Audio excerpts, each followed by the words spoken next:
Ոնց է վիճակը։ Ջան, այսօր առավոտյան եմ այցելել իրեն, այսօր առավոտյան եմ այցելել, գլխացավեր ուներ, գանգատներ ուներ, շատ կարճ եմ իրեն կարողացել ինքը փորձել եմ չանհանգստացնեմ հնարավորինս, ասեց անդադ ուզում եմ քնեմ, թողը դուրս եմ եկել, այս է վիճակը, պալատում է, այո, պալատում է։ Չէ, որովհետև գլխապտույտներ ունի։ Բժշկական փաստաթղթերը ստացվեց։ Ես հիմա չեմ հրապարակի, բժշկական փաստաթղթերը ստացել ենք, նաև ուղարկել ենք օրինակները վերաքննիչ քրեական դատարան, քանի որ սպասվում է, որ դատարանը պետք է նաև այսօր կարծում եմ վարույթ ընդունելու մասին որոշում եւ որոշման հրապարակման օր պետք է նշանակի։ Մենք ակնկալում ենք, որ դատարանը գոնե թե բացառիկ հանգամանքները հաշվի առնելով շտապողականություն կդրսևորի։ Գրավոր է քննելու այսինքն։ Կարծում եմ այո։ Մենք չենք միջնորդել բանավորի, ոնց որոշեցին կա, որ չի կարելի նրան կալանք։ Ես չեմ ուզում հրապարակեմ բժշկական փաստաթղթերը ամեն դեպքում բժշկական դիագնոզը։ Այո, մտահոգիչ։ Ուղղակի այդքան է։ Ոչ, Դավիթը լավ չի։ Դավիթը լավ չի։ Որ չի կարելի կալանքի տակ պահել։ Կալանքի տակ պահելուն բժիշկը չի կարող հիմա ուղղակի դրան անդրադառնալ։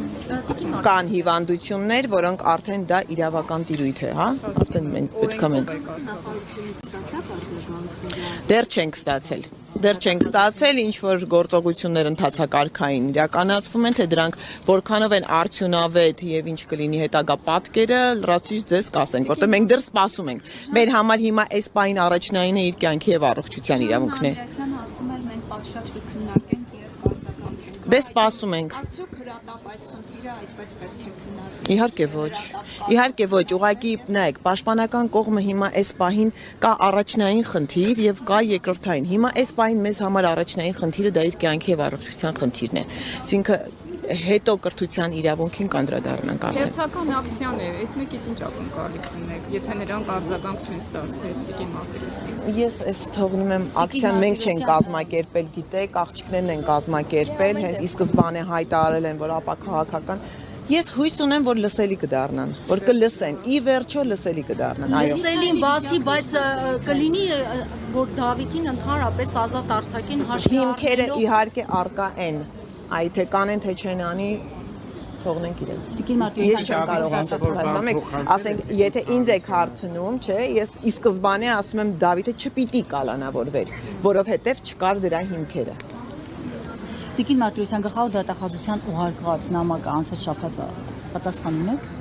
Չէ, չունենք դեռ ոչ ում։ Ընթացակարգային այնտեղ կարծեմ ուղարկել էին կենտրոն դատախազություն, ասենք դեռ որևէ պատասխան չունենք։ Բայց դուք ակնկալում եք Աննա Վարդապետյանի որոշումը, ճիշտ է։ Իհարկե, դիմել ենք իրեն։ Եվ Աննա Վարդապետյանը ուներ այդ իրավասությունը։ Վերացնելու կենտրոնի դատախազություն։ Կարծեմ Հարամին են պատասխանել, ճիշտն ասած, ոնց որ ընթացակարգային, ասես քննարկման փուլում է։ Բայց ուղարկելի դատախազություն, որ այնտեղ ինչ անեն։ Քննարկեն պատասխանեն, դեռ չենք ստացել, Ժողովրդյան։ Ոչինչ չենք ստացել, որոշում չունենք։ Մարդու իրավունքների պաշտպանը եւս բարբերաբար անդրադառնում է այս թեմային եւ նշել էր վերջին անգամ, որ հենց իր միջամտությամբ է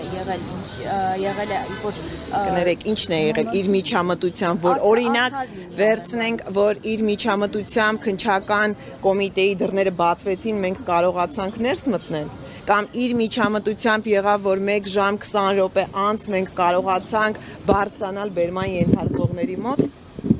Ես չեմ կարող եւ չեմ ցանկանում մեկնաբանել այդ հայտարարությունը, որովհետեւ իրականում ես տեսել չհասկացա ինչ էր ինքը ուզում ասել։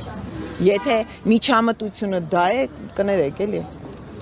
Այդ այնքան բացահայտ էր, այդ օրը առաջին օրը հենց առաջին պահից ես բարձրաձայնել եմ անընդհատ այդ ահազանգերը, որ խնդրում եմ ապահովեք, դա անհապաղն է, որ մենք կարողանանք լինել իրենց մոտ։ Խուսափում ձեզ հետ հանդիպելուց կամ ծնողի կամ ակցիայի մասնակիցների։ Չեմ կարող ասել, այդ իրեն տվեք այդ հարցը, չեմ կարող ասել։ Մի հարց էլ, որևէ միջազգային կազմակերպության փաստաբանական խումբը դիմել է այս հարցով։ Այս հարցով չէ, դեռ որևէ դիմել ենք, միջազգային կառույցներին դիմել ենք, գիտեք, ակցիաներով էլ ենք դիմել, մենք չենք դիմել։ Այս պահին որևէ, այս պահին չեմ ուզում դրան անդրադառնամ եւ բացեմ մեր խաղաքարտերը։ Առավոտյան եմ եղել, ես արդեն ասեցի, գանգատներ ուներ, նույն վիճակներ, անկողնային վիճակում էր, գլխացավեր։ Միքայելի մոտ շատ ծանր հիմա հոգեբանական վիճակ է, բացի առողջականը, որը մենք ուղղակի չենք անդրադառնում, որ տվել եմ ասում առաջնային այս պահին Դավիթն է, բայց գիտեք, երկվորյակ եղբայրներ են, շատ ծանր հոգեբանական վիճակում է հիմա Միքայելը։ Միքայելի համար են իր աղոթքներով ինքը իր եղբոր կողքին։ Այսքան բան։